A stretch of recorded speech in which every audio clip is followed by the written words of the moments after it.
everybody, and welcome to Koboa La Aventura Part 2. This time hosted on the wonderful channel Utopia. Last time, if you missed our Part 1, make sure to go check it out after this show on TTRP GIFs, Twitch, and also the Twitter. You should check out TTRP GIFs Twitter because Robo is an amazing pillar of the community who everybody on the screen here dearly, dearly loves. And you can't see it, but I have flustered Robo, and so my day is complete.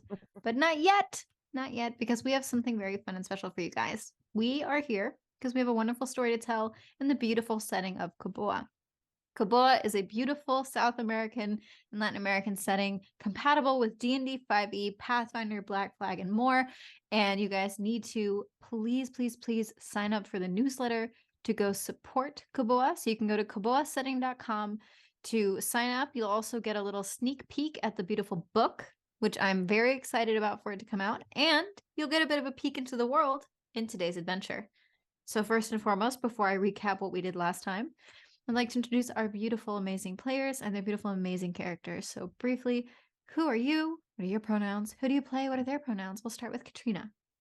Hi there, I'm Catrina. My pronouns are she and they, and I am playing Tala, whose pronouns are she and her. She is an elf, and I should really have her character sheet open. But she's also a bard, and she's got beautiful big curls and a beautiful big mouth. And so she's the de facto voice of the group in many social situations. And then we're going to hop over to Randy. Yeah. Hey everyone, I'm Randy Alvarenga, and I am playing Palo, our Ciao character, also a bard. But very different vibes in that let's just say he likes the color red and blue a lot and is full of enthusiasm at all times. In his hair, he has long curly hair with red and blue sort of streaks in it, and red and blue sort of fairy-like wings that he can use to fly around and be a protector of sorts when he can to his friends. He's very loyal to them. I love that. And finally, we've got Jax. Chris. Hi, everyone. I'm Chris. I'm playing Jax, they, who is a warlock of the Elder Serpent. He's a chaotic little guy. He's small in nature. He's got kind of wood bark skin with sort of almost fish-like scales. And forgive the thundering, I live in Florida. But beyond that, he's just very excited to see where this adventure goes, even though he's had a very weird encounter with a llama. So we'll see how that relationship goes. You know, the llamas have been having a really weird time too. But before we join them, I also forgot to say, hi, everybody. I'm Brandy Rose, pronouns he, him. You can find me at the Brandy Rose. I'm our GM for today and the showrunner, the producer. I just don't do the tech. Dude, I did not do that. That's Robo. Robo is amazing. So before we rejoin the llamas, let's dial the clock back a little bit. So we started off with our 3 stone seekers, our adventurers, our wonderful little group coming off of the high of a successful mission and traveling to, reward themselves a little bit, celebrate, and just take joy in the beautiful culture that surrounds them, the plethora of cultures that surround them.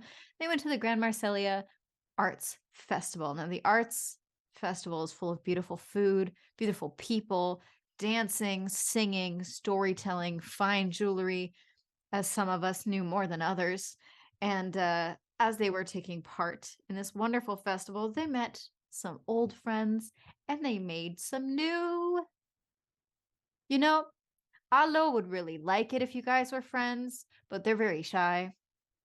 And I don't think they're going to be able to really say that in so many words. You did, however, give them a note that we the viewers do not know what it says. I, the GM, also don't know what it says because I, the GM, figured I'd wait till the end of the session to ask. So we have a nice little surprise coming up at the end. But we met this wonderful, if shy, Gintak healer who introduced you to the giver of your quest, Mitsa. Mitsa was a rogue, a demon form individual who is also a stone seeker who was injured in the mission that she has now sent you on to complete in her stead. A mission in which you are to find a temple that has been taken over, ransacked, somehow affected by neo-conquistadors that she valiantly fought away.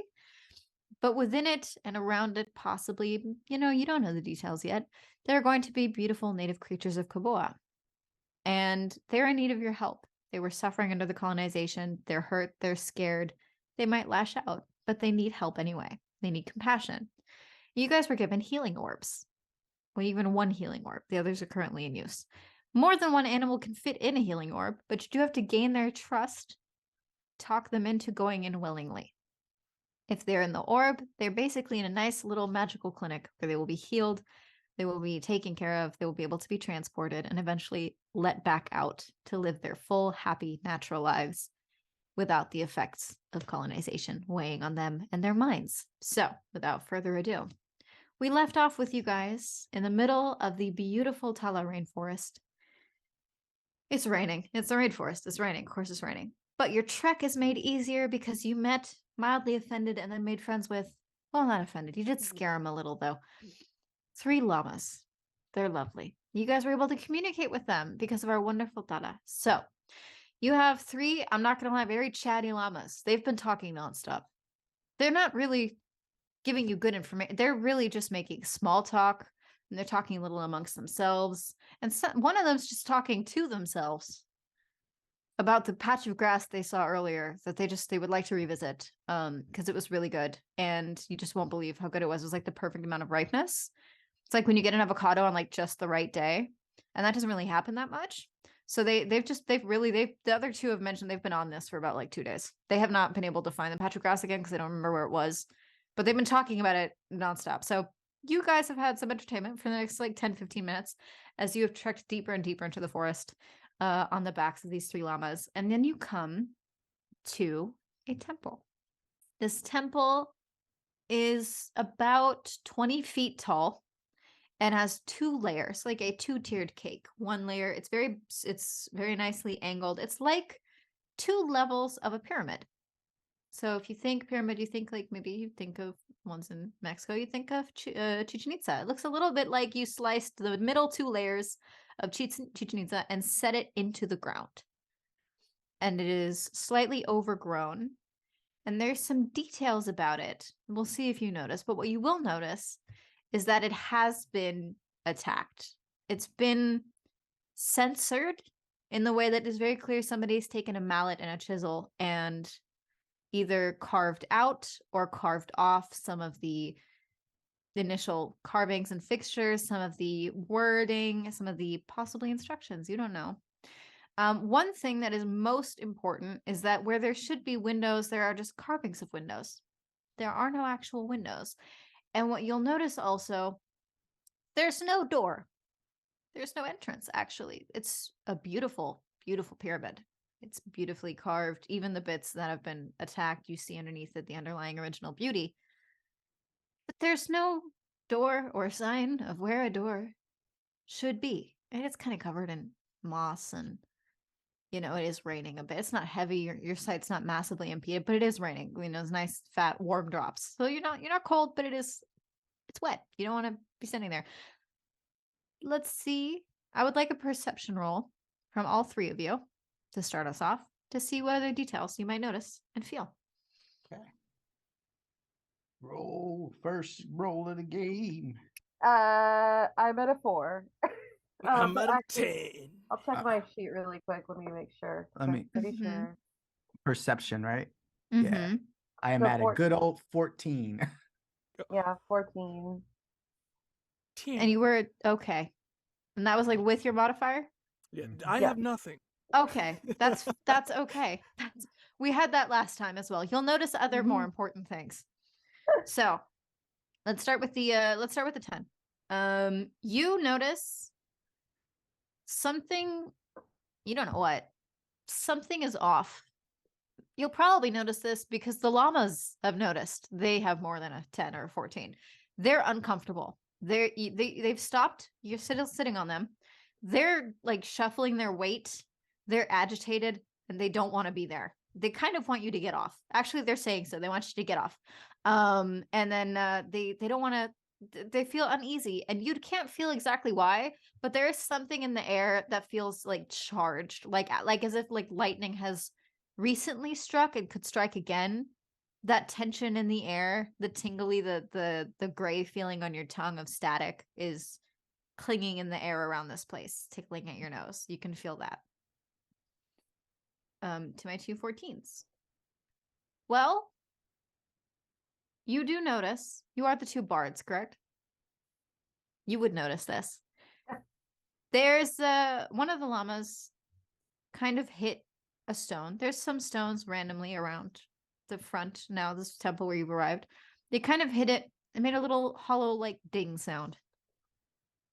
That kind of stuck out to you, because that's not a normal sound that a rock makes, typically, you know. There's several of those stones. They're kind of long-ish in shape. They're not thin like piano keys. They're thick and long. And if they weren't so old, they might have something carved in them, but you can't see what it is anymore. But you notice that there's several of them around the temple, and that there is one that juts out more than the others, closer to where there's more text, or would have been more text. Now there's only parts of text on the wall. I set you free. Can I try to look at the bits of text that are there? On the wall? Yeah. Yes. So do you guys get off of the llamas? I will. I mean, if the llama asked, then absolutely. They did. They did. So the llamas like, yes, cool. You're here. You're great. You're here. You're great. We would like to leave. I really need to tend to that patch of grass. It's really been calling me. So if you guys are This cool, is a rainforest. There's grass everywhere. one of the llamas, it's already gone. He's gone. Why'd you go? One of them has already left. He didn't even say goodbye. He's Well, gone. The other one that's talking about grass, he's like walking backwards. He's like, "You got it from here. You're cool." But You're what if fine, we need you're you? cool. What if we like? fine. What if there's like a situation? Like we need A situation. Who needs a llama in a situation? You need a llama in a situation. Other llamas like, I don't need a you're llama the in a only reason situation. we I were don't. able to find here. you. Yeah. And and we'll come back for you in Okay. Sure, we'll come back. I look over at Tala and I go, was that not strange? Am I the only one thinking that? Oh no, it was definitely strange. But the unfortunate thing you notice is that Tala is actually like looking around and touching everything. Because she knows no fear. Much to her detriment. So she's just like she's trying to find like stuff to press. She's like, what does this smell like? Let's see. Do you like- press any of the stones on the floor? Yeah, let's say that Tala presses the one directly in front of her. Okay, so I'm not being pedantic. I'm genuinely asking. I want to put a movement in your mouth. Are you pushing on it, or are you just touching it? I think that like she's been kind of like trying to feel the walls out a little bit, but like maybe like I think do they have bones? I don't know. Whatever she has as a foot, she kind of like reaches out and like taps it with her foot. Not to say that Tala has seen any of the Indiana Jones movies because they would upset her greatly, but she knows that if you put your foot all the way down on something, usually like something will come up and punish you for it. So maybe. Well, I think so. Yes, absolutely, Palo. You can investigate the writing on the wall. I'm gonna put those two things together. So, what role would you like to use for that? What works for you? What makes sense? Let's see. Oh, Catrina, you're fine. You don't have to roll. Investigation. You said investigate. So Okay. So you want to? I didn't know. I know you have a thing. You might have a thing for some languages. So I wasn't sure if you had something special, but you can also use investigate. yeah, I mean you're right. Wait, let me check my spells real quick. I almost forgot that I had tons of spells. GMing on top form today. Yeah. Remembering my character sheets. Yep. No. Oh, I wish I would have done that before though. Okay. Cool. It's all good. I'll just investigate. I'm just gonna look and try to investigate that out. How's an 18 plus? Where's my 3? Oh, you're good. Okay. So what are the languages that you can read? Apparently Elvish and Undercommon, and then Common. Cool. So these inscriptions are in Undercommon. But they've been scratched out a lot. Yeah. So these are two things that are happening at the same time. As you manage to find, so you see the beginning of the sentence structure is a little bit archaic, but this is nothing you haven't seen before. You know how to move the verb and the subject and the object around to make sense in your brain. So what you can manage to read is share art. Okay. And maybe it's a small word. It's a connecting word. It's probably and. Joy, but a verb. So you're like joy verb, rejoice, share art, and rejoice. That's as good as that's getting right now. Okay. You can ponder over that. At the same time, Tala kind of like taps a stone. And because he didn't tap it very hard, it glows this like really warm orange. And it makes like a solid middle E note. Just kind of rings out into the air. And then it, if you stop touching it, it stops glowing and it just kind of fades away. Oh, was that music? Music is an understatement of that word, or whatever we heard. It's the beginning of a song. Yeah, can Tala then also tap on other stones on the floor and see if Can I assist? Yeah, absolutely. Can they just do the piano scene from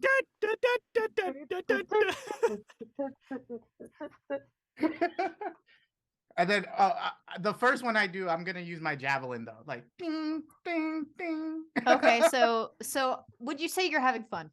Yes, absolutely. You're jumping around on the stones? Cool. Yes. We're bards. We're absolutely bards. Great. Yes. So you guys are jumping around having fun. The stones light up in these rich, vibrant colors. There's this deep purple that's a bee. I'm really reaching the end of my rope here with my limited musical theater background. I was really bad at reading sheet music. There's a nice solid, that pretty E note on the guitar that comes out. Some of the notes, they sound like flute. Some of the notes, they sound like a guitar somehow. Some of them sound like somebody's voice. Mysterious. Like, this is very magical. This is very echoey, which is strange because you're in a forest, but it's echoing. It's beautiful. And it's coming together as this melody that you guys are creating. And there's these rich purples, deep pinks, a fuchsia stone that's like a nice high C. That was impressive. You probably don't want to tap that one too much, but it's cool. And it's the whole area around you is lighting up the more that you play. And so is the temple. It's just starting to glow. Interesting. Jax, what are you doing? He is just bachating his way through this until they tell him to stop, because he's just like, all right, Are you touching any stones? I'm touching anything within my vicinity, within my reach. I'm just gonna touch it. Excellent. So with all three of you joyfully creating music, suddenly all of the colors light up at once. Luckily, not all the sounds go off at once, but all the stones light up at once.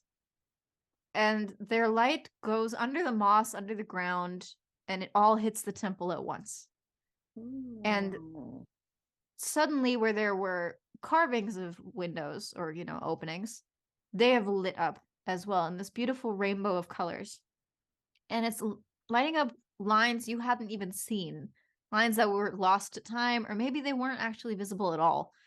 And they're creating these intricate stone carvings around an arch that is slowly stone giving way to air. And now there is a beautiful rainbow archway. And you can also see some more of the carvings because the light doesn't know that the carvings have been destroyed. So the light is still filling where there would have once been more carvings. And the full sentence is, share your art and rejoice to enter. Did you guys enter? Oh, absolutely. But only with a big flourish. I might even pull out my own instrument and start playing along. Jax just comes in very, just tired, just very, okay. Tala That's a does like lot. a little twirl on that last note and follows behind the two of them. Okay. Very, very cool. So you guys walk in.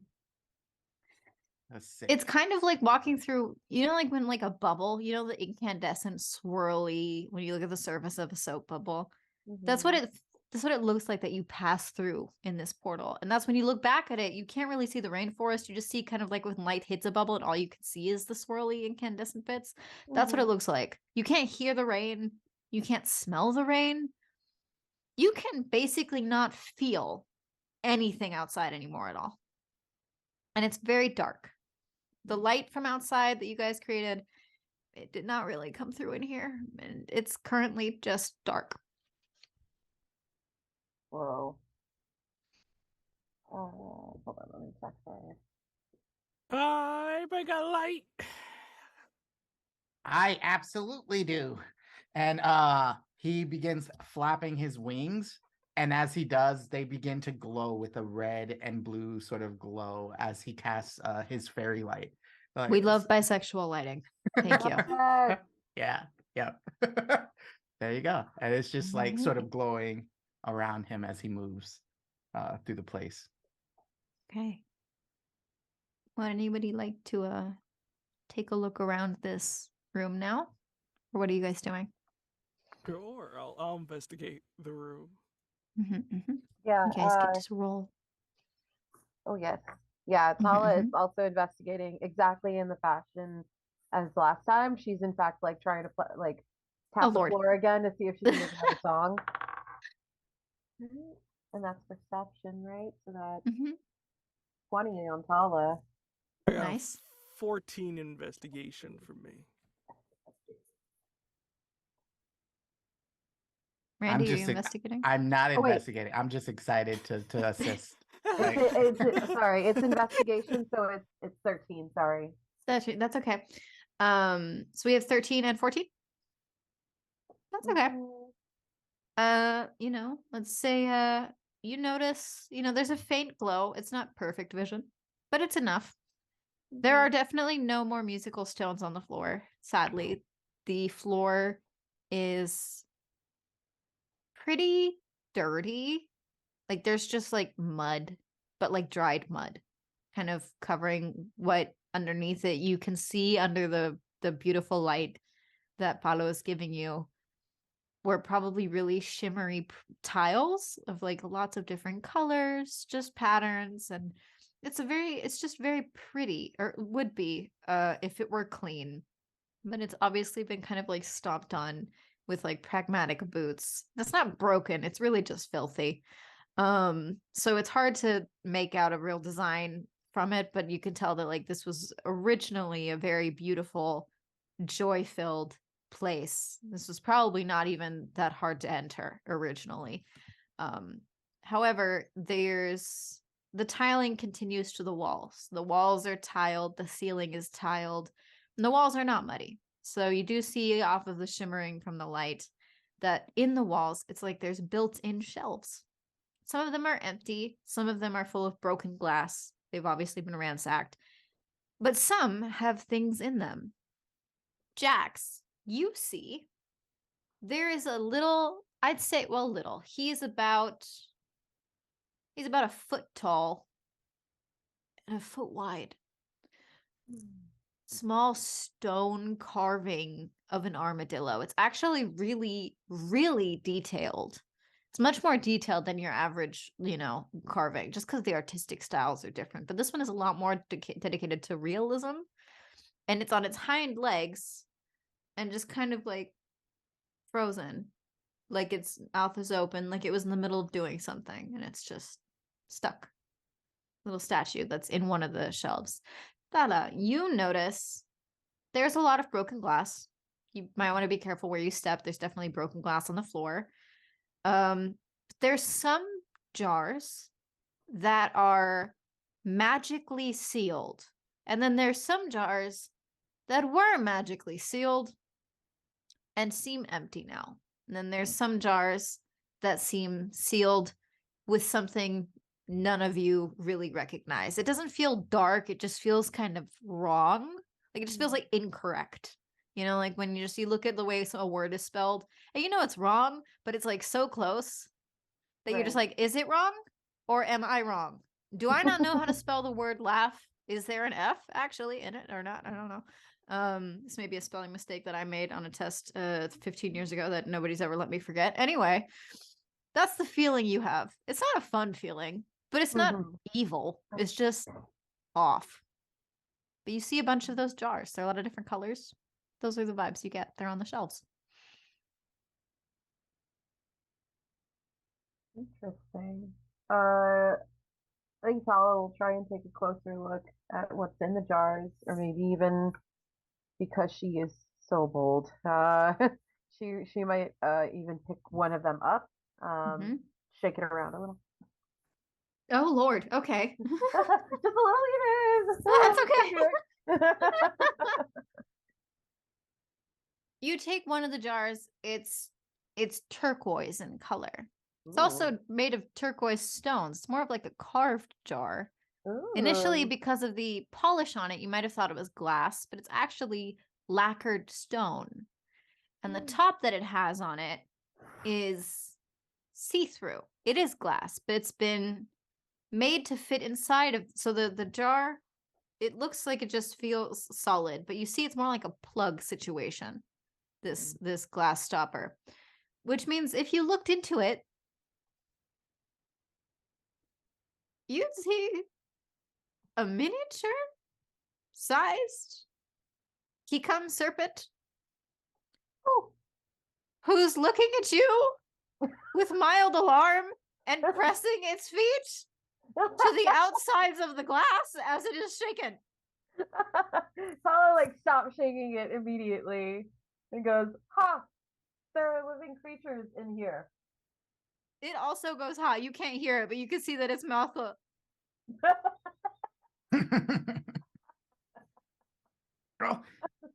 I want to like slowly peek around Tala's sort of shoulder and look inside and go, "Hey, little guy." I see we disturbed you. We didn't mean to do that. It's banging on the glass with one of its claws. What do you call it? Hands? That's not a hand. It's limbs that have claws. Yeah. Oh. It's clawed hands that are banging on it. It looks like it wants to get out. Yeah, do you think it's like stuck in there, or maybe it was put in there? How well do you guys know your local Koboan creatures? Maybe let's start there. I would say Tala knows them really well because of her animal persuasion abilities.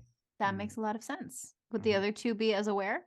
Not as aware as Tala, no. I'm more for plant life for me. Same. Nature sense. It's more plant life I'm more familiar with. Yeah, they're with the flora and with the fauna. That makes a lot of sense. And you guys are an excellently balanced group. Also, for the viewers, though, I'll give you guys a little bit of a insight into the Kikam serpent, because the Kikam serpent is a creature from the Koboa setting. Kikam serpents descend from Kika, the mind devourer. Kikam serpents have powerful mind controlling abilities. The nicer ones use their psychic abilities to negotiate with humanoids and animals, employing them to maintain the lair. The not nice ones enslave humanoids and other creatures with their mind control.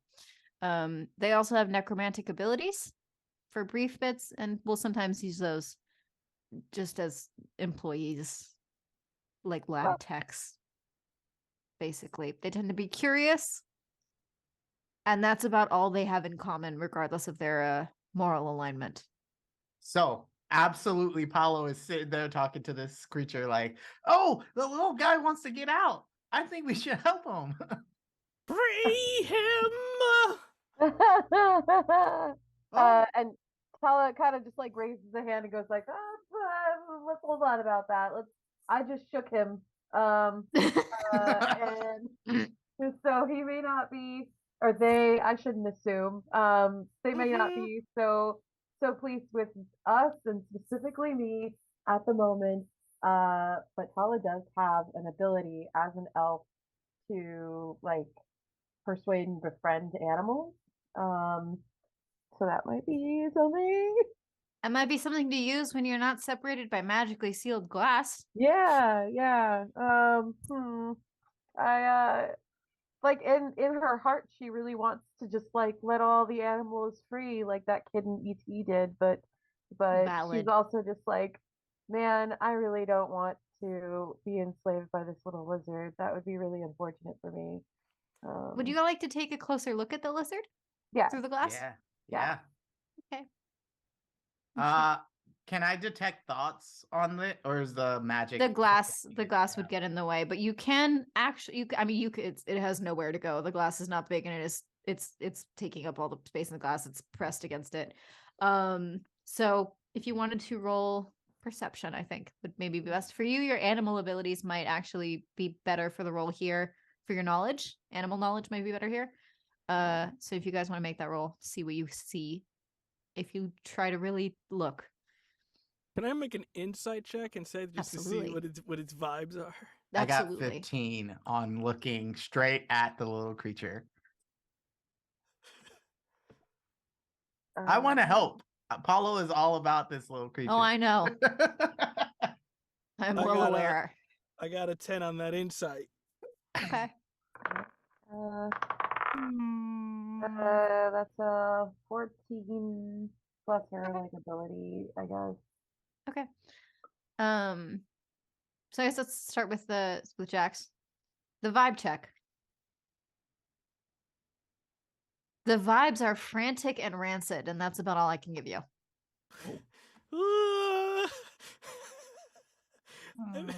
The vibes are like student in the middle of midterms, and your neighbor has finished their midterms, and they're partying, but you have another midterm at 7 a.m.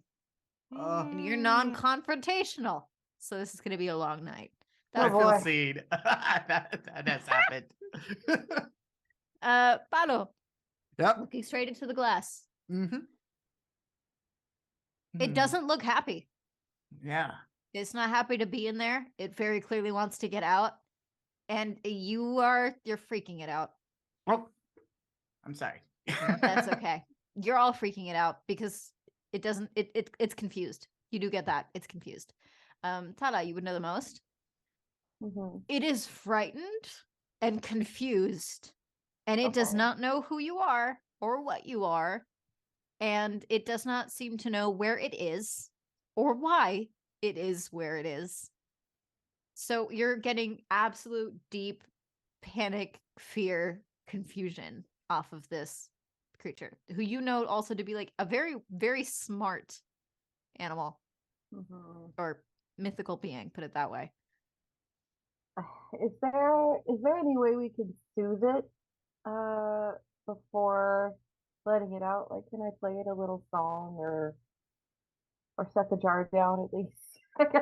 I mean, if you set the jar down, I think that won't hurt, but if it can't see you, it might think that you're leaving. Right.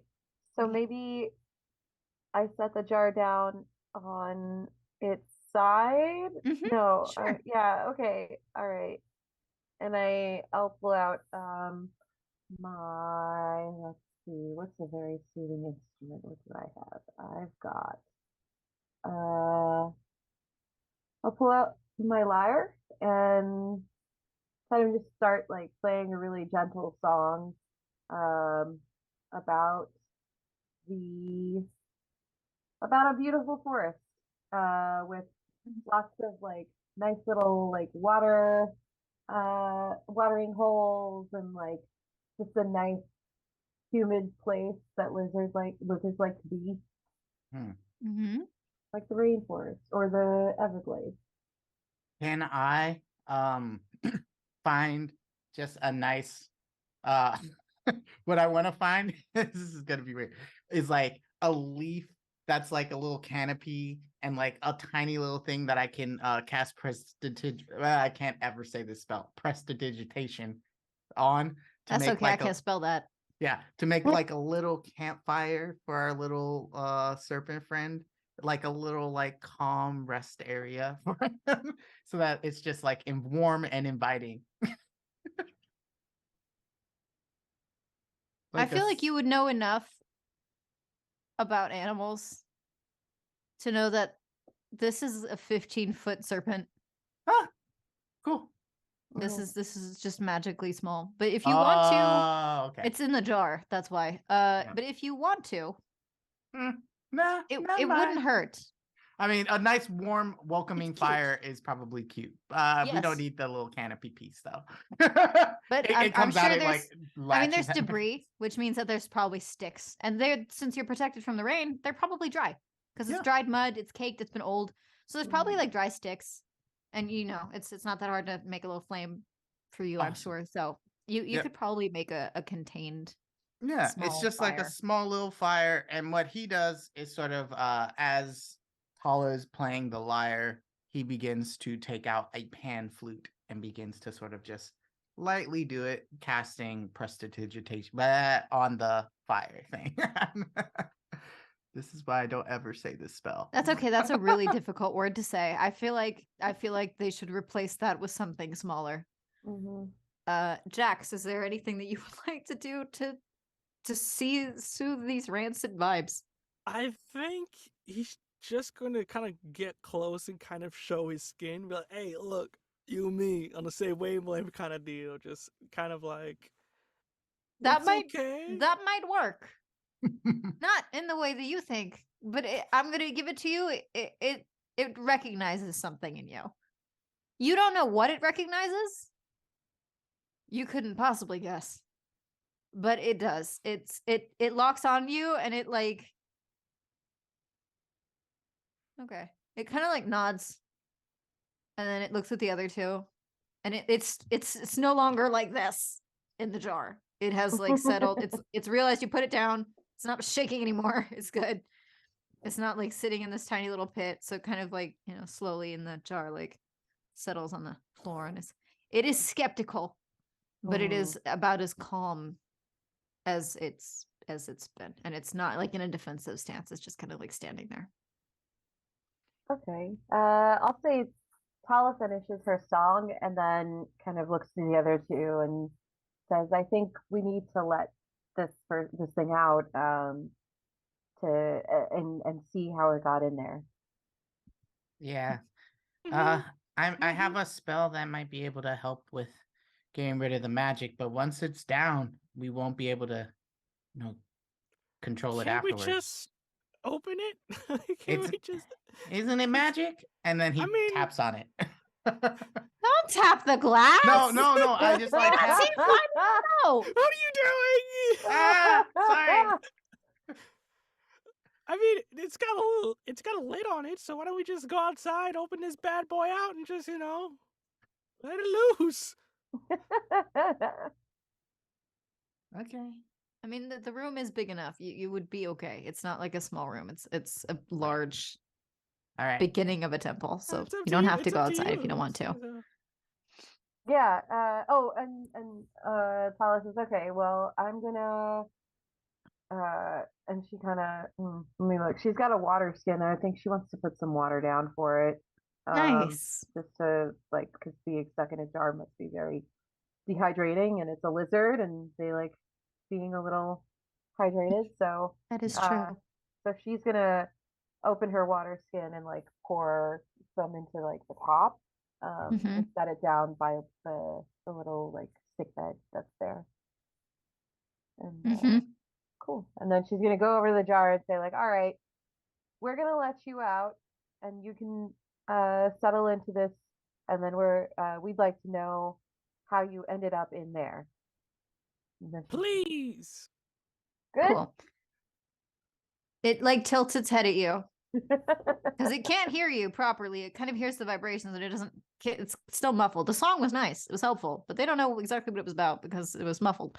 But it was still nice and calming and like friendly because people that want to hurt you don't typically play you music first. Oh yeah, true. Unless you're Tala's dating a South DJ, American. in which case that's exactly what they're going to do. But Yeah, Tala's apart inspired from by that, South America, so she's obviously talking with her hands all the way through this. oh, that's helpful. That's very helpful, actually. Okay. I need everybody to pick a number on a d6. 3. 4. 1. Okay. Who said 4? Me. Type. Saving Oh, that for a boy. minute. Do you guys open the jar? Yeah. Yes. Who's opening the jar? I'll do it. Okay. The brave one. Yes. While the jar was magically contained on the inside, it was not magically contained from the outside. So Got you it. were able to pull the stopper out. It does a little plop of when you pull a glass stopper out of a bottle that was under tension. And several things happen at once. One, a 15-foot long Kikam serpent materializes quite suddenly in the middle of this room. It doesn't hit you guys, but it is like in your face, and the force of the wind and stuff isn't probably enough to like probably knock you back a little bit. And it is disorientated and a little panicked still, because that's a big change. And it's knocking into the shelves and the walls and the ceiling and the floor, and it's trying not to hit you. But what else is happening, which is the more important thing, is that this powerful psychic being is very scared and disorientated, and it really can't help it. It's not lashing out. It is very clearly struggling to contain its psychic powers from lashing out. However, Palo, Mm-hmm. some of the floor is no longer made of tile to you. It's made of chicken. Oh no! And the Oh. floor, the floor is kind of, some of it, it's like you see, it's like when when one eye, everything is normal. With the other eye, everything is chicken. And not like the animal chicken. I mean like shredded chicken. Like you're standing in shredded chicken. So when you have both open, it's kind of this weird 50-50 split of where your eyes no longer overlap. Where it's like normal shredded chicken. If you looked at the ceiling, that's a tortilla. Yep. And if you look to the side, that's a tortilla. Look to the other side, that's a tortilla. I'm You like, might be in a flauta. yeah. Palo, what the? Are you okay? He is on the ground, like rubbing around, trying to grab some of the chicken and trying Oh, to no. eat it. You're 'Cause he totally can't- ignoring the good eye then. Yeah, yeah. Okay. It's the food. That's fine. He wants the food. And he's like, don't you see it? How could we have missed it? I was wondering how fast it was. Everybody succumbs to the jungle. It's their time. And then he's like, but there's chicken everywhere. Mm-hmm. Yep. I've seen this before. Oh god. You just see him like sort of almost like excited Velma looking for her glasses on the ground, like moving around, just like, I can't grab it though. There's a small tap. It's like literally this tiny, this small tap on your ankle, Palo. Mm-hmm. Excuse me. Excuse me. Oh. Sorry. Excuse me. Yeah. The stone armadillo from earlier is talking to you, and he's on the floor, and he's very polite. Excuse me. Oh god. Hey, what's up? Don't eat that. That's mud. Oh, and he puts it back down and scrapes his hand. And that's when he realizes his other good eye is able to see that it's mud. And he's like, oh. And then he looks at his other hand and he's like, what in the world? Sorry. So sorry. That's so sorry. 1 second. I'll be right with you. Mm-hmm. It's very hard for him to move. He's made of stone. His joints are very stiff. He's made of stone. He's very small. He's under a lot of pressure. He's going as fast as he can.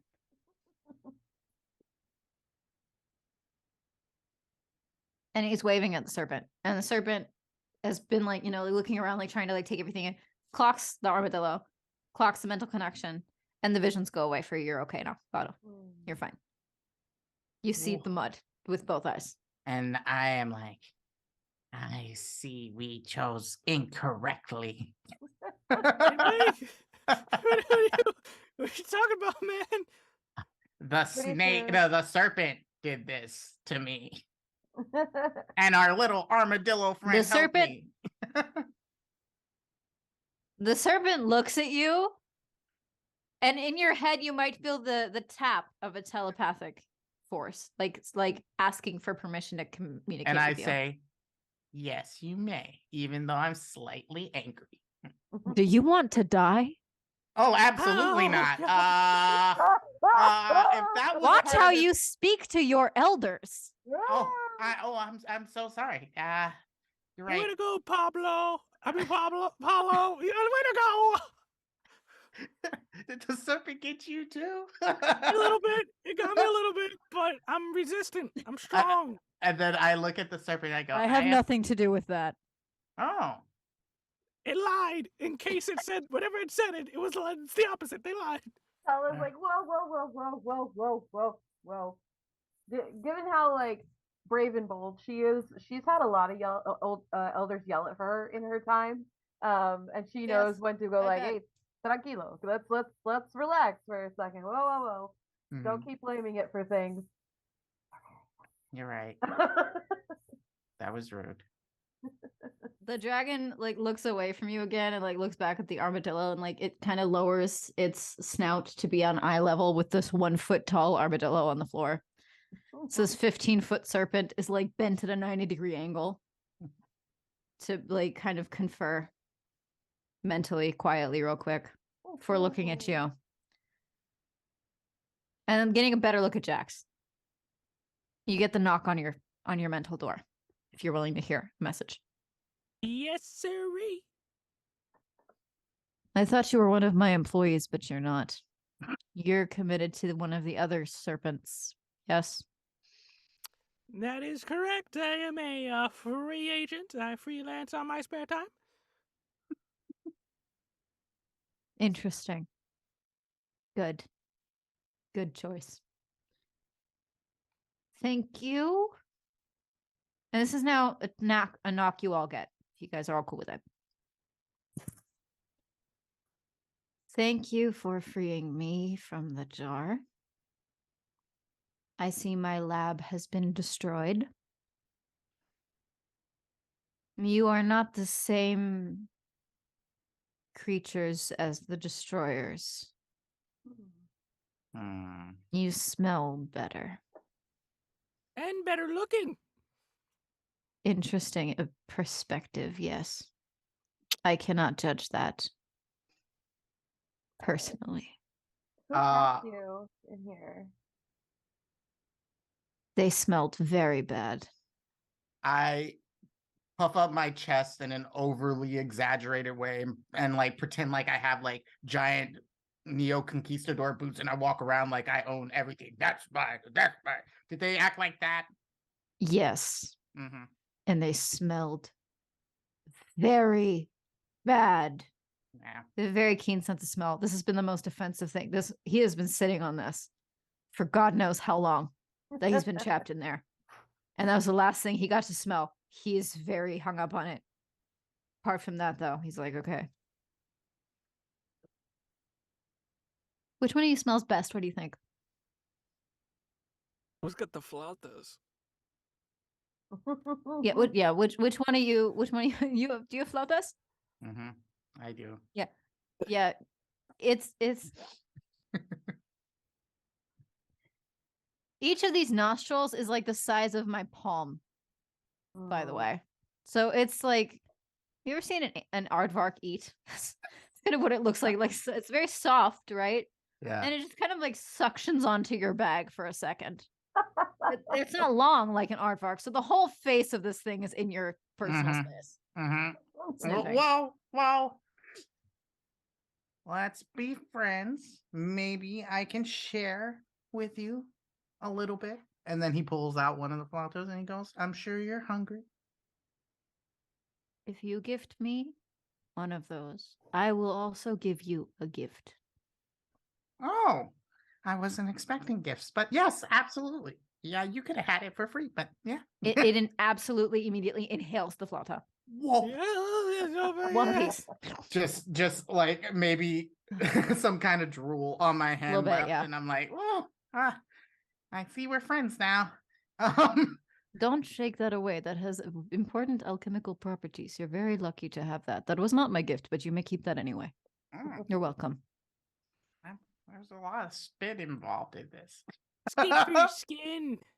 Now for your gift. Armando. Yes, the armadillo's name is Armando. It's Armando Armadillo. He does not like to talk about it. And he toddles off to one of the shelves. He can climb, which is interesting, but he can also speak, which is very interesting for a stone too. So I don't really think it's really far out of the concept of what he can do. But he toddles up to one of the shelves, and he points at the jar to confirm. And he just kicks it off the wall, and it breaks. And out of it appears someone new. Something new. Well, out of it appears some black ooze.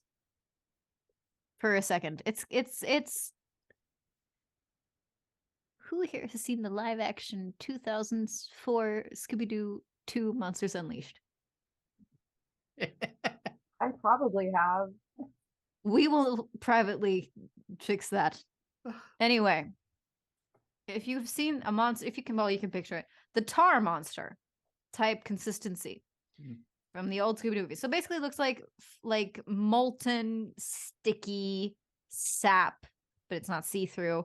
And it's kind of slowly growing until it's this long, stretchy, spindly thing.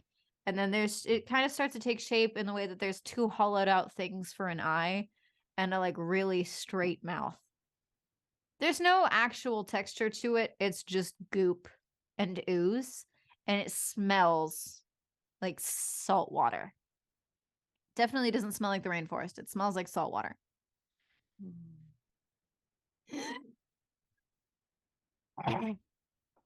A bubble comes out of its mouth real quick.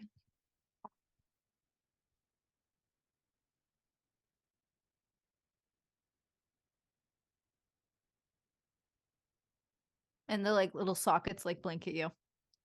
And they blink at the serpent. And they blink at the armadillo. Wow. Wow. What a wonderful gift! Yay! And it goes, it's like crawling towards you, leaving this black ichor in its path. Hello. This is not my bridge. You don't smell like the sea. But there is a door here. So give me my gift. That's the end of the sentence. It's just staring at the three of you now, and it kind of has like a little hand held out. Ugh. But it's also made of goop. What do we got? What can we give this thing? Like, what are we thinking that we could give that's not? Does anybody? Do you think you would recognize from folklore? What does anybody want to do an Arcana check? Actually, Sure. Oh, sorry. Okay.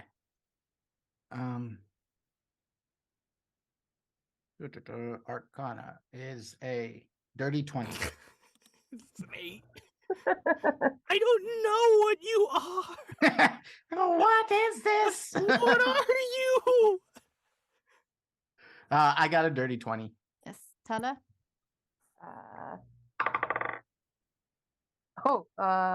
That's a 3, and then what was my modifier?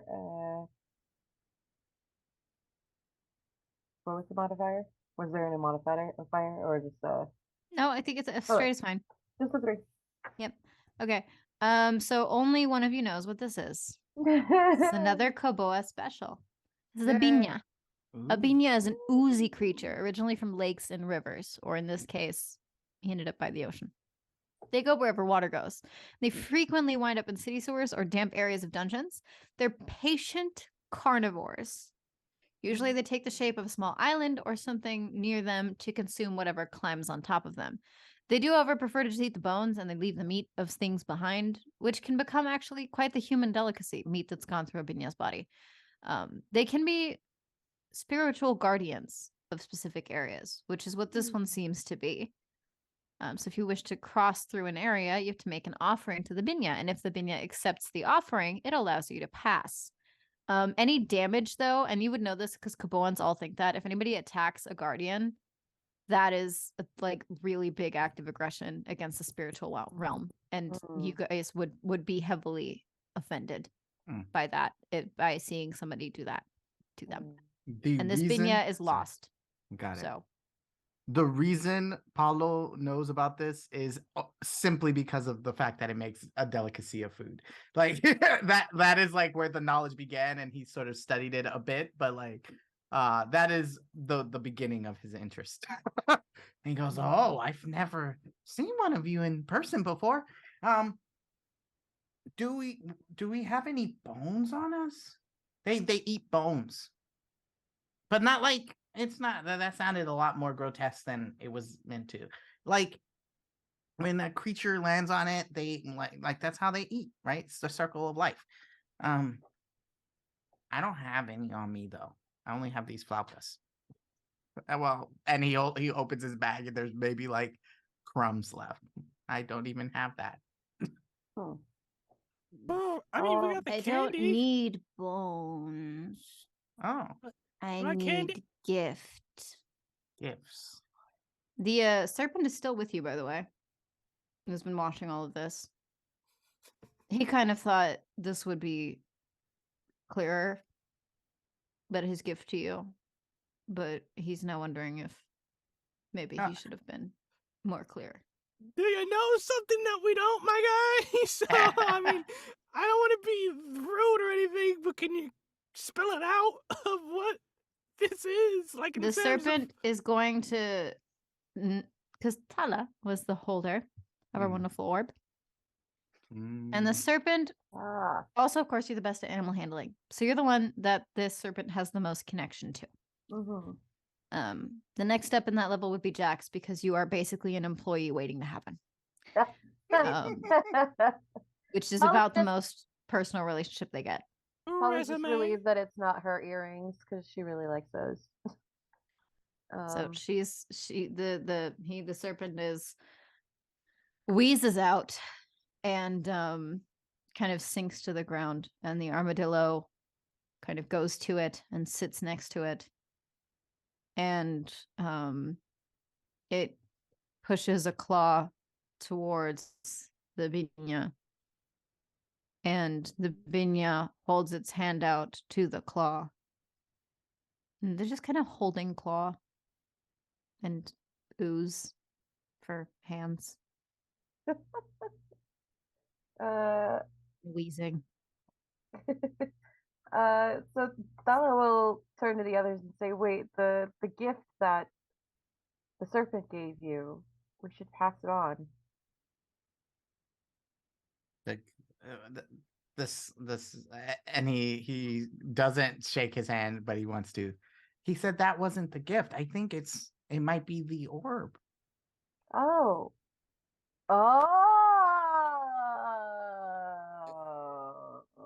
And then Tala pulls it out after an extremely long realization.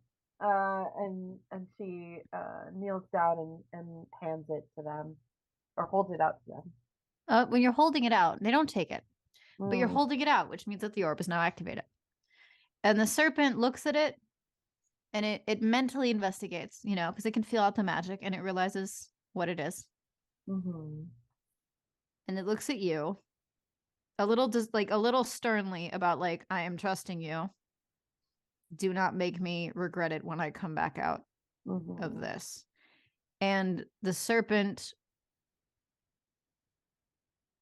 like, low-key swallows the armadillo, but it's just for transportation purposes. It's made of stone. It's fine.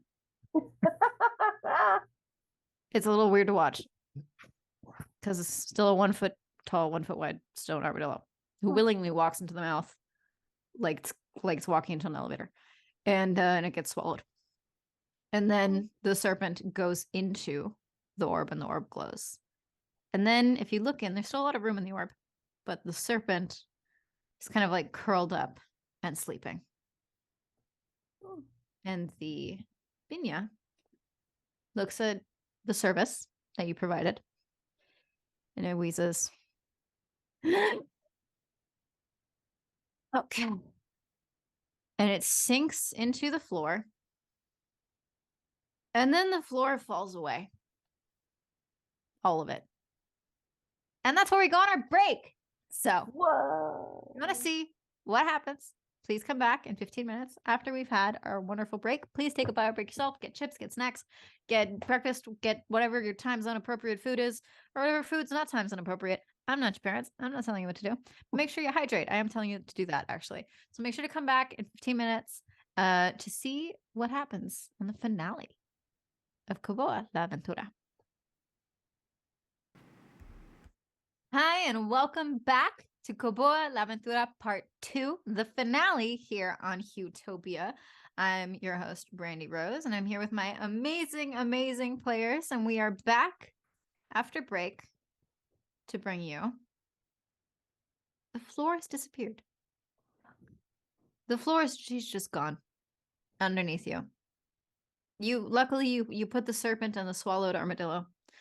Thank you, Armando. May your sacrifice be noted. Into your healing orb. He's fine. He's fine. He's moved on. He's fine. A little stomach acid never hurt anybody.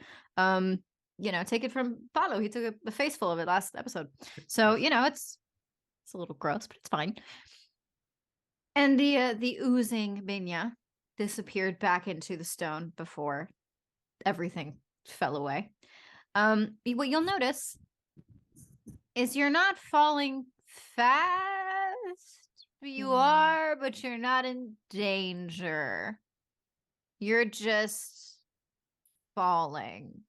There will be an end, but it doesn't feel like you're free falling. It feels like there's a force underneath you that's just going downwards really quickly. But you are slightly cushioned. And it takes an indeterminate amount of time. And you fall until you are in a very clean room. Well, in comparison to the muddy room that you were just in. Right. It's still a room that has clearly been broken and shattered in many ways. Like, somebody took a sledgehammer to some of the pretty tiles on the, wall. Probably some area that had instructions or some sort of encryption. But the cool thing is tile is replaceable. Nothing cannot be fixed. Everything can be repaired. But you land about a foot off of the actual floor, stop, and then thud to the ground. Or as you land. That's up to you. I don't know what your reflexes are like. How do you land? Let's start with you, Tala. Checking Tala's general stats. I think she lands on her feet is a little shaky. Her knees are not going to be happy about this later on in the day. Because she definitely landed like boom, right on her heels. So she's just like, but she doesn't really pay it too much mind right now. That hurts just to think about. Yeah, Tala at like 9 p.m. is going to be like, oh boy, what just happened? But right now she's good. She's like, all right. Okay. And she just starts kind of glancing around at the damage. Okay. Jax, how do you land? I think Jax is just going to, as falling, try to like maneuver themselves to an area where it's like, this looks comfortable, or this maybe I can land here. It won't hurt as bad, and try to just tumble their way, hopefully, to artistic. succession. That's cool. Yeah. All right. You tumble, you roll out. You might land like in a seated position, but you're okay. There's nothing sharp on the floor. There's no broken glass here like in the other one. Palo, how do you land? So, Palo has little wings that aren't going to stop him from falling and hitting the ground, but they will slow him a little bit. And allow him that extra little second to cast plant growth below him. So from the ground as he's landing is going to be a little soft plant like flower petal of a flower, and he's going to land in that and just sort of can we do it again? It just a disdain look from Jax. I'm like, you couldn't do that before. No, Wings! I didn't know we were falling until we were already falling, and I can't fly forever. You know that. I'm hurt. That's all I gotta. Gets up, but she's just struttle away. I look over at Tala and I go, he's not really hurt. He says that all the time. He's fine.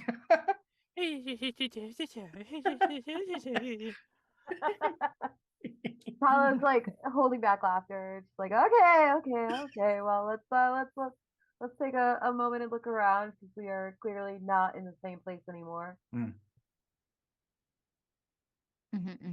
So, would you guys say you are investigating? Yes. Okay. Then everybody make a check, and before and as you guys make the investigation, I'm going to tell you guys what you can definitely see. You are in a huge room, like this. From what you fell, you should be a good 100 feet in the ground, but you're still in the temple. You're just in a really big space, like it's like a dance hall sized space, auditorium of sorts. There's not a lot of decor left. That was definitely stolen or ransacked because there's no broken pieces anywhere, so that's not there. But there are more shelves along the walls. They're kind of covered with cobwebs, or they're slightly in the shadows. You have to look a little closer, but there's the tile of the floor was really pretty. It's a little scuffed, but it's still pretty. It's pretty. It is, however, like it starts to get interrupted further into like where it's a little darker. It's a little light where you guys are, just because there's you can see some magical lights coming from the walls that look a lot like the stones that were outside the temple. So, but they're already glowing. They're not making noise. They're just perpetually glowing, giving off a little purple, a little orange, a little pink light here and there, a little green. Some nice, bold, vivid colors, but it's not super high visibility. So what did you guys roll? I got a nat 20. Good, 'cause I got a 10. Yeah, I'm also glad I got a good old 11. So. Okay. So 10 and 11, you see what I said, and then is any of what would you guys say you were looking at specifically? Were you looking around generally? Were you looking at the floor? Were you looking at the ceiling? Were you looking at the walls? Which of those two? Which of those are you looking at? I'm not looking up because that's a long way up. So I'm going to look at the floor. I think Jack's looking at the walls, trying to see if there's any imagery, anything like that. Okay. Yeah, Palo was focused on like the walls. Okay. So the floor, I mean, it's pretty. It's tiles. It kind of has a pattern you could follow if you wanted to follow it. The walls for the lower roll. Well, that sure is words. It's not a language that you speak yet, but it is. What languages do you speak? I speak, forgive my pronunciation of this, what is it? Astarian? Astarian, that's the only one I speak. And then, the common and whatnot. Right. Well, this is definitely celestial, but you can still read it, which is weird. That's weird. And that bit's in Draconic. You can read that also. That's weird. That bit's in Undercommon. For Tala, Not only do you recognize that there is writing in about 100 different languages all over the walls, even dipping into bits of shelves, like disappearing into grooves, running around what was probably once like a picture frame.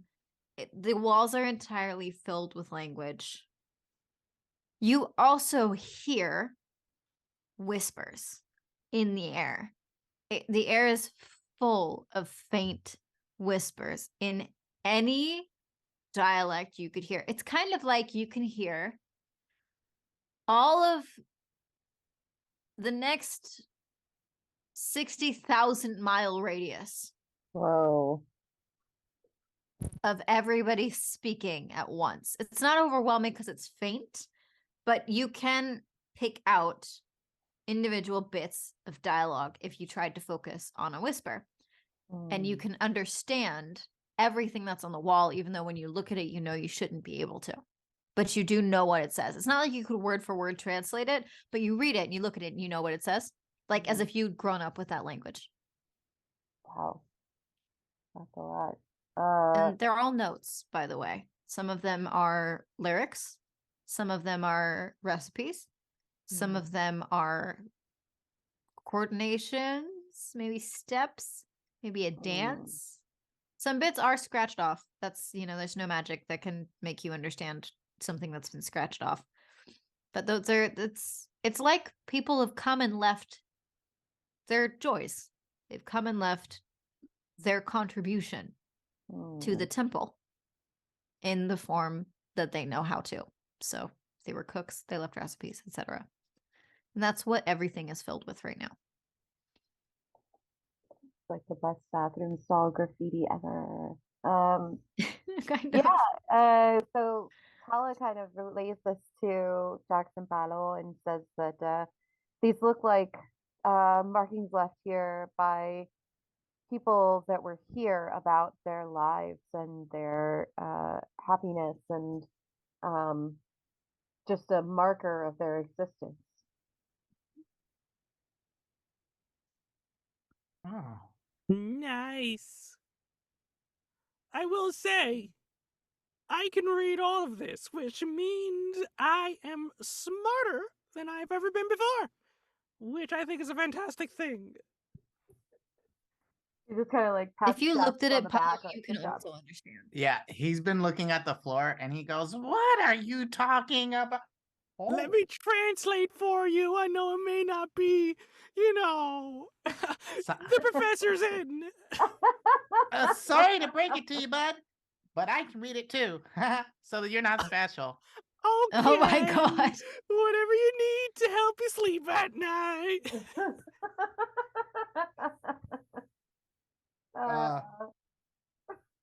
I go, well, all right.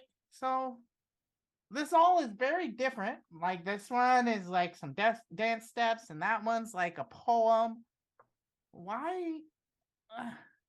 I guess people are leaving these here. Is there any room to write more? Try to.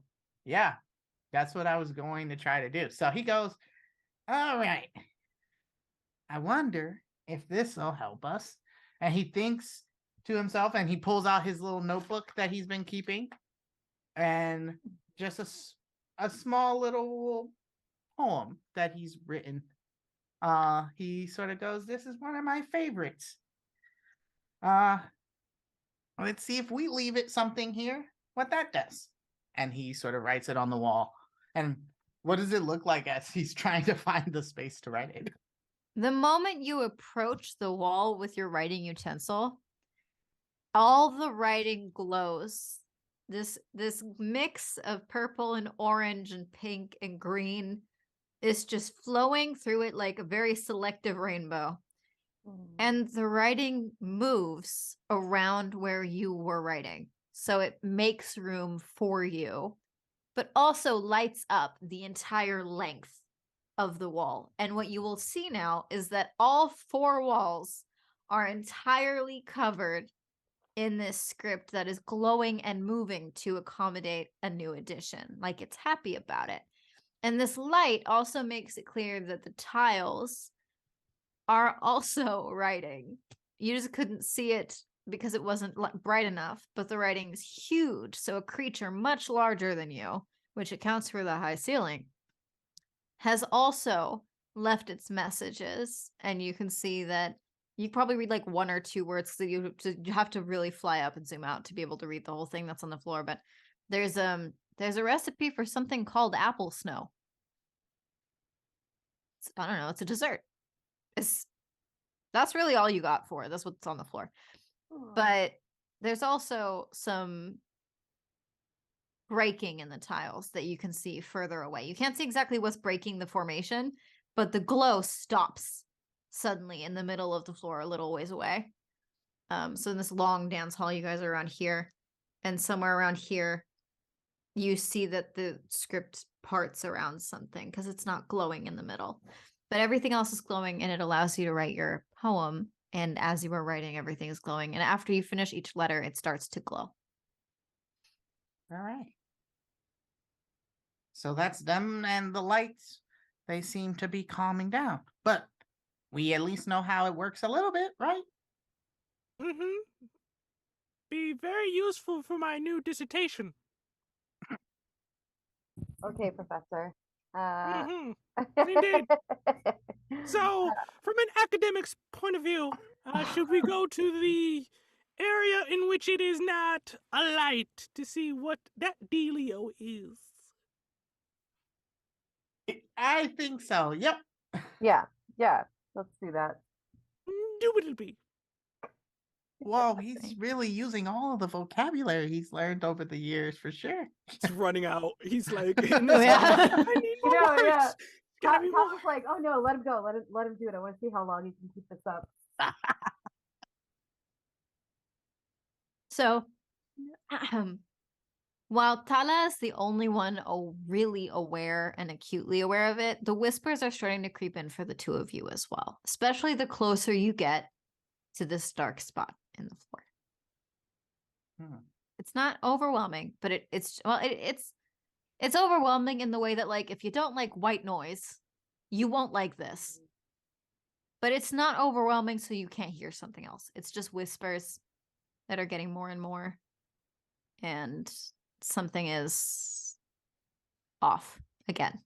I will about say this. that Tala is getting overwhelmed because she doesn't really enjoy white noise all that much. So maybe, like, as Jax is using his big words, she like raises a hand to his mouth and just slowly covers it and goes, "Did you hear that? It seems really intense." That's entirely fair. Do you guys approach the dark spot? Up until, okay.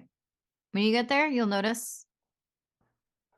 First thing that you notice is that the pretty letters that are still glowing, because the temple is overjoyed with the offering that you have brought it. And it's kind of like, so the how many letters was the poem? Like, I'm sorry, how many words was the poem? Let's say it was like about 10-ish lines. Okay. Just like shorter, Nice. like Yeah, not yeah. super long, but like Right. Right. It seems that the amount of lines in the poem has created a beat that is pulsing through the entire temple periodically. Like the temple is reciting your poem to itself over and over, quietly. Like it's just like new piece of art, new joy that was shared. And it's like it's telling it to itself in the way where it's not just reading it to itself, it's reading it to all of its own parts. So it's pulsating through as it spreads your poem through the entire temple you can't even see, down further into the roots, kind of like it's giving your poem back to Koboa, which means that the lights pulse in that rhythm as well, as if it were speaking.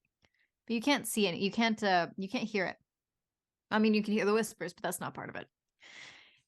But you'll notice that it kind of, the light rhythm, it's pretty even everywhere, except around this dark spot. But it doesn't just hit the dark spot. When you get closer, you see there's cracks in the floor. Like somebody had like shoved something in there and tried to break it apart, and the words had moved around it so that they wouldn't get cut. So the words arc and they stumble a little around these man-made cracks into the floor. And what you'll see, it's kind of like a 3 foot by 3 foot circle of darkness in the floor. And now that you're there, you realize that it's actually 3-dimensional, and it looks like the lid to a pot. It's solid stone. It's new stone. It's not ancient like the rest of this temple is. It's definitely Laurentian, and it's just like the top of a pot, but shoved into the floor. Hmm. What you gonna do about it? Colleagues, what are our foundings on this?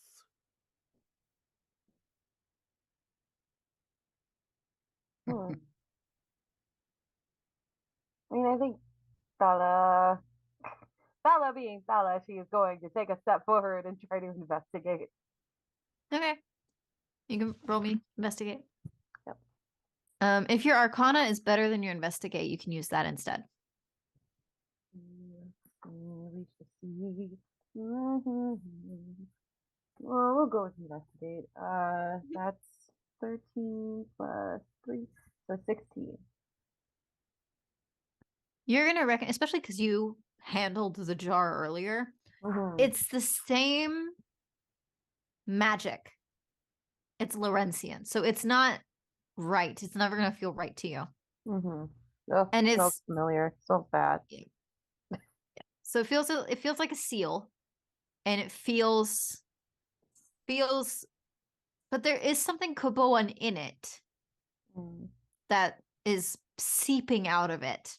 So if you investigate, it's kind of like steam coming out of the sides of a pot. The Koboan magic, or it might be Kiboan, or it might be Koboan. It might be from the underworld or from the heavens, actually. You're not entirely, it's definitely indigenous to you guys, but it's more than your average magic you would feel. But it's kind of like seeping out from under, like it's bleeding out into the area around you. Like they tried to seal it, but they weren't meant to, and it's not working right. Hmm.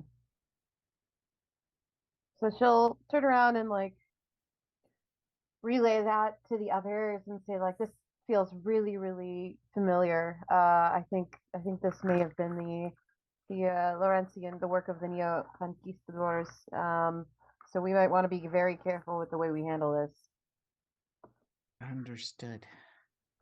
Remembering the nature of your mission also, because you did roll pretty well. You're aware that whatever you're supposed to rescue is probably in there.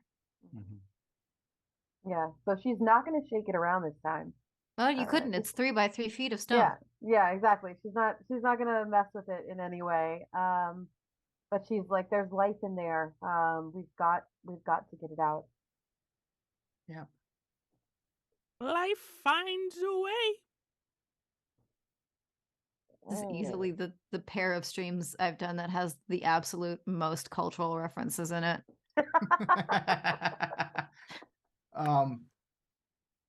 This time Palo, so usually he's very content to let Tala sort of like do like open things and like be the first person in or not.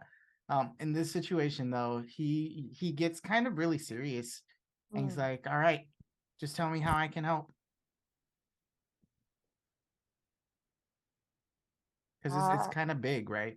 Yeah, it's pretty big. It is. It's It more is. than just like opening a jar. So we need to find a way to do this carefully so that whatever's inside doesn't get hurt. The floor pulsates around you, not in the same pattern as before. Now it pulsates around you like beep, beep, like what is the sound of a pulse? I don't. Like a vibration. Yeah, it's like tap tap. Like it's trying to get your attention. Right. And a recipe starts to curl around Tala's foot. Oh. Like just on the floor. The writing's just moving around your foot, like hello. Everybody, look at my leg. Yes, Ah. we know you do leg day. We understand. I don't think that's Not- what we need to be focusing on right now. Not the leg. The writing. Oh, What does it say? I can't read it upside down. It's Let's also go. moving, so I'm very sorry. It's going to be difficult to read this recipe for you Chile literally see relleno. me running Holly's got, around. like her leg, like she's like high kicking, like she's got one leg stuck out. Like, what does it say? Be careful, be careful. 2 cups. And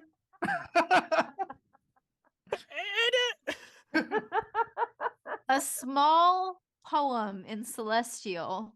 That's a little. It's a couplet.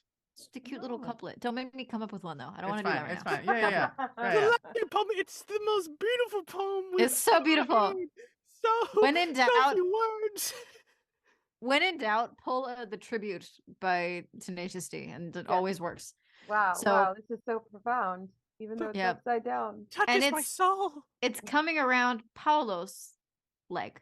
Like it's not touching you guys. It's just like on the floor. It's circling where you're standing, trying to be Mm. like, look at us, please. And then to Jax, there's a song, just lyrics and some scribbled notes, and then in parentheses some explanations for the notes for the people that can't read notes. It's a very considerate note, really. Hmm. And that doodle is coming around, and then once you're all looking, they kind of, it's hard for them to do. This is always taking great effort on the temple's part. But they're trying to make space. They're trying to squish together so that there's empty space on the floor. Hmm. And then it like pulses, it holds it, and then it snaps back into place. And then it starts to circle again. And then it works up the strength to make space until it can't hold it anymore. And it snaps back and repeats. You can also roll to solve things, by the way, just to remind you that you do not, I do not want you guys to have to sit here racking your brains I to understand how a house talks. I shall use my academic wits to figure this out. And I'm just gonna roll Arcana, which is a -1 for the audience out there. I'm not exactly. That would be a good roll for it, though. Yeah. Let me see. You could also roll religion if one of you guys had that. Religion would work I do. really well, actually. I'll roll religion. I got a 9, which is pretty on Nice. par. I'll help as well. I'll roll Arcana where I have a +3 modifier. Perfect. 19. Nice. I've got 14. Religion. Okay, for me, perfect. yeah. So religion also fits because Palo, you were the one that contributed a poem. So you would recognize they're asking you to write something because they're trying to make space for you, but they can't do it if you don't help. So they're trying to show you to write, to share. And what you would know from religion is that you would recognize this is one of the older temples. You don't have as many of them in Koboa right now that are active because they were the first things that were targeted during the occupation. But this is a temple of joys, especially keeping in mind where you guys just were. That festival is kind of the only modern remnant of this tradition that you guys still have, because a festival is nomadic, which means you guys could keep doing it during the occupation. You didn't need the temple.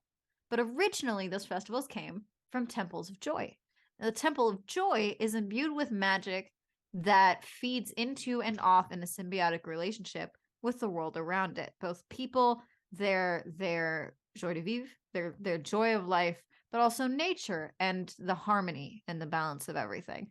So while you live your life, you take resources from the earth, from each other, but you give back in the form of being joyful, creating things, and going to the temple. That's where you would go to share something that you had created, something that you've contributed that made you happy or made others happy. And the more people would come and contribute, of course, they would have more festival days where people would come in specifically, but people were always welcome to come and go or share things with the people that were there. So you'll know that this temple is pretty run down because it's been attacked. It's been empty for a really long time. and that the Laurentians, the Neo-Conquistadors, are probably trying to further abuse its power and just couldn't get through. So they forced it, which is why that issue is there now. But you'll know that this used to be a place that was full of strength. And to kind of give it more strength, because it does want to help you, you need to give it some more of your joy. You need to share more of your joy with it so that it can help you. You'll understand that from the history of that. The other two roles, you'll understand that it wants you to write something down. You just won't know exactly why. You'll just know that it wants you to add to what's written on the floor. So Palo begins to get really excited and he goes, wait, I think it might be like what I did back there with the poem. We should share something that brings you a lot of joy, that makes you really happy. I think that's what the tip. And I imagine the letters are trying to like be like, yeah. No, the letters are spinning frantically. You can't read a damn thing. I'm like, oh. They're so relieved. I was like, Tala, maybe some of your music. Or Jax, and then I think to say a that joke pops a up joke. by Jax's foot. It's just a knock joke. Oh, I'll give it to you, actually. It's not a knock joke. Jax, you know what really gets my goat? What? A chupacabra. You're a funny guy. That's the floor. The floor is like the joke popped up, and then the punchline popped up, and then the text is like rolling around. So Tala is actually, she's been working on basically a theme song for their crew to tell people who they are and what they've done and all of their great adventures together. So she's gonna like pull out her lute and go like, all right, I think I've got this.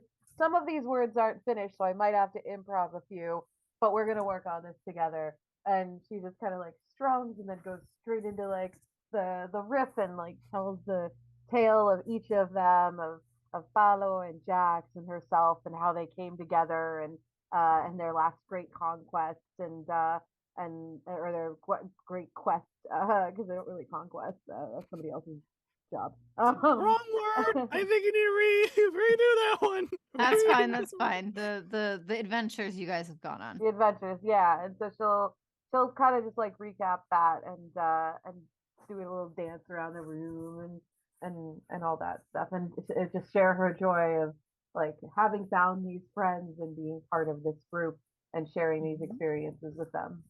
It's following you, so it's taking the dictation, which is cool. It's the notes are showing up with under the words as you sing them, and they're appearing behind your steps as you dance around.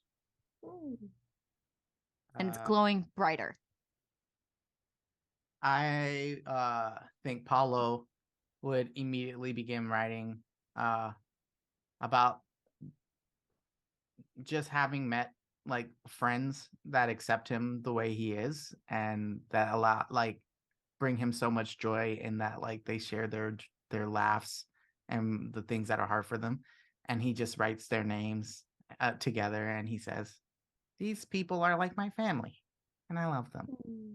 And that's the joy he would give to the temple. Jax.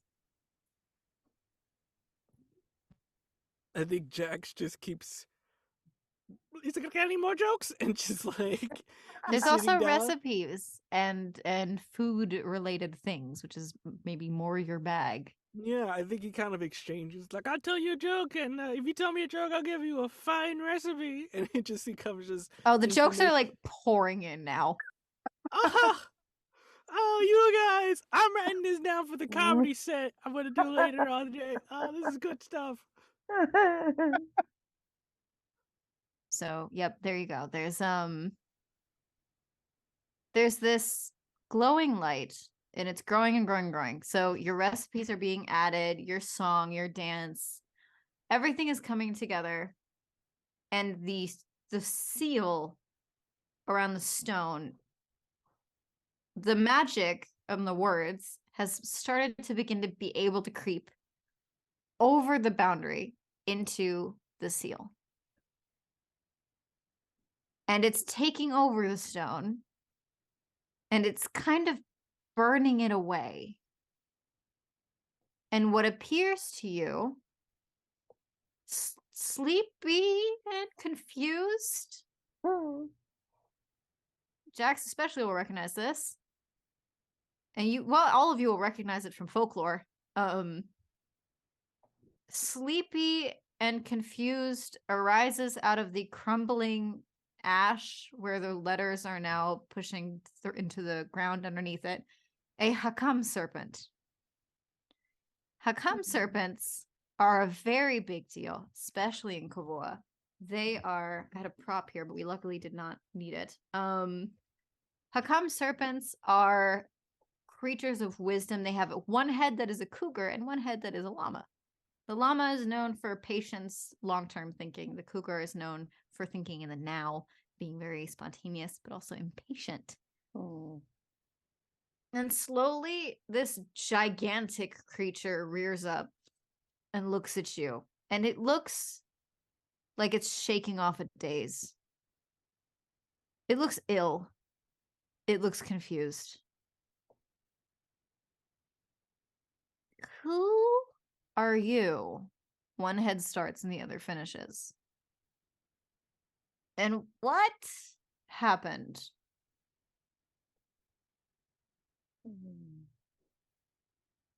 Tala. Sorry, Mhm. go on. Sorry. No, it's okay. It's not going to. Well, for expediency's sake, we will say that you fill it in on the conquistadors. Okay. And it realizes that it is in a temple it used to support. And it will explain, well, one head. So the cougar head is named Zaha. The llama head is named Aha. And Zaha and Aha fight and squabble as they will in between. Their magic, now no longer being incorrectly suppressed, floods the area, but it silences the whispers because it is now more in control, but only enough that it can't really stop everything else that's currently happening, which is the glow of the temple is pulsating out of control. And it sniffles around and it senses the presence of the other serpent that is in your possession in your orb. And both Zaha and Aha, although Aha is a lot llamas are a lot sleepier. He really couldn't stand all of the stress as much, so he's participating slightly less. But Zaha looks at you, all of you, and recognizes the joy you have brought back to their temple. And that you have freed them, because these are not creatures that are supposed to ever stay in one spot longer than they need to be. He just stops by. Aha blesses something. Zaha blesses something. They share wisdom. They share recipes. They take some joys with them on their journey and they continue. But now they were trapped here. They sniff specifically up to Tala because you have the orb. I sense you have something that would help us. And What? Tala, No, go ahead. You're good. Tala draws out the orb and presents it and says, "We're happy to help." You gave much joy to the temple. We feel your song. We feel your stories. We feel your passions for food, for humor, for life. And we sense great joy within all of your hearts. And great food. Not the point. That's not the point. There's one of the claws comes up and is like shoving Aha's head down. You can't really go far. They're attached to the neck, shoving it away. We cannot give you much in repayment. But you creatures seem to really like these. And they drop something at Jax's feet before turning back to Tala. And they nudge towards the orb, asking like you to raise it up higher because they're quite tall. This is a little low. And Tala does that. She raises it up above her head because she's only like 5 feet tall. So. And the serpent crawls into this ball and it becomes small. And you can see now the other serpent has lifted its head and they're sniffing each other. Fond recognition is happening. Mm-hmm. And then they're mutually going to sleep, where they will need to rest for a very long time. Luckily, you'll be able to bring them back to Mitsa. Jax, would you like to look at what's at your feet? Indubitably. There's about 12 slightly shattered, but maybe even belonging together, definitely belonging to something else, pieces of unknown form tablets. You can't read them, you can't recognize them, but you do recognize that this is an invaluable treasure that has probably been being protected here by that serpent, even under duress and even under captivity, because it recognized that it was important to your joy and your expression as people. And with that note of this temple glowing, luckily ways out and up appearing to you, because the temple has come back to life and is no longer being trapped in its own energy, is where we're going to end. You guys are going to be able to go home. You're going to be able to share these joys. People are going to be able to come to the temple now that it is safe, and they're going to be able to restore it. And you guys can return to the festival that was based on this wonderful tradition. And you'll probably have another beautiful story to share, which definitely gets you more earrings and food. The cycle of life is the cycle of joy. And it's also a big part of Koboa and the messaging behind Koboa, which is that our cultures are here, they are varied, they are beautiful, they have endured, and they have not just survived, they are surviving to thrive. So, thank you for joining us for L'Aventura. I would like to give a huge thank you to my beautiful and amazing cast by letting them tell you about who they are, where you can find them. And we're going to start with the wonderful, amazing, very brave Catrina. Thank you so much. Thanks for inviting me and having me on. I've been super interested in this game for a very long time, since I first heard of Koboa. So it's really an honor to be here. My name's Catrina. My pronouns are she and they. And I am a writer, producer, TTRPG performer, and assorted other things that I can't think of right now. I am also the co-host of Podro Pascal, the podcast about Pedro Pascal. And we have the Mandalorian season finale coming up soon, this coming week. So go ahead and follow us everywhere at Podro Pascal. I am doing a lot of really cool stuff everywhere, all over the place over the next few months. So go ahead and follow me anywhere on the internet at Catrina. That's OHCATRINA. And it has been such an honor playing with you all. Thanks so much for having me. Of course, of course. And then we have Randy. Hey everyone, I'm Randy Alvarenga. I am a TTRPG presenter and actor based out of the Pacific Northwest here. You can find me on Twitter at Roller Raja. That's ROLLERRAJA to see a lot. I post all of like the TTRPG stuff and projects that I work on there. You can also find me on my website. All of those things are in the link that I think TTRP Shifts is putting in the chat. But most of all, I just feel really honored to get to be at a table with other great storytellers and telling stories that like reflect who I am in my culture as a Salvadoreño and an African American person. And I just am glad that there are people making these kinds of stories. And I hope that you look at Koboa and you see parts of you in it, and that you sign on for the newsletter, because I think it's a really special project. So glad to be a part. And then we have the inimitable Chris. Hi everyone, I'm Chris, pronouns he, him. I am a voice actor and also TTRPG, go brain, AP performer and producer. You can catch me at all my links, which are probably down below right there. And with that, in terms of where you can find me on my Twitter. It's VO_CULON. And if you want to see me be a facilitator, GM, guide, whatever you want to describe it, I'm going to be 2 weeks from now, so the 28th, I'll be on Bad House RPG producing but also facilitating a game of Quest, their first high fantasy, so that's going to be very fun, with a bunch of wonderful PLC cast members, which you'll probably know more about soon if you go follow that Twitter over there. In terms of this game was very wonderful. I think this setting is fantastic. I loved everything about it, especially playing with all these wonderful people. So if you do have the time, go check out this wonderful book, as I think there's a lot of stories that can be told from this that people are dying and waiting and can't wait to hear. And then finally, hi, hello, I'm Brandy Rose. My pronouns are he, him. And I am the producer, showrunner behind this, but also the game master. And I'm a queer, disabled Latina producer. I'm Mexican and indigenous, Native Middle American, aka specifically Amuri, which I'm very, very proud of.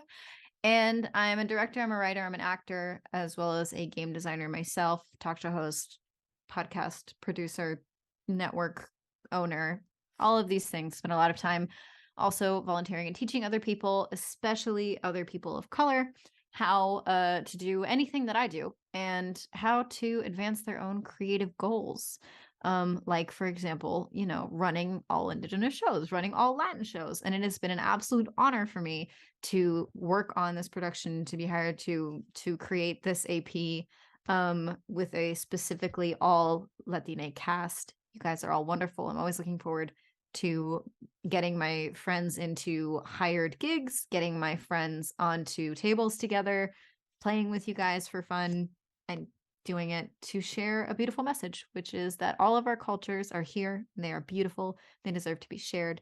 And of course, I also could not have ever done any of this without the absolute loving support from both Utopia. Thank you very much for hosting us today. And TTRP Gyps, thank you very much for hosting us, as well as being the tech producer for both of these beautiful episodes. And then thank you so much to Adrian and Sean for hiring me, for creating Koboa, for creating this beautiful, beautiful project, which for anybody who came in late is a South American setting book, which is for D&D 5e, but also compatible with Black Flag and Pathfinder 2. And just a beautiful setting and book to read in general already. Just reading it has been such a joy. And you should, in order to support it, subscribe to the mailing list at koboasetting.com. Link will be in the description or in the chat, depending on when you're watching this.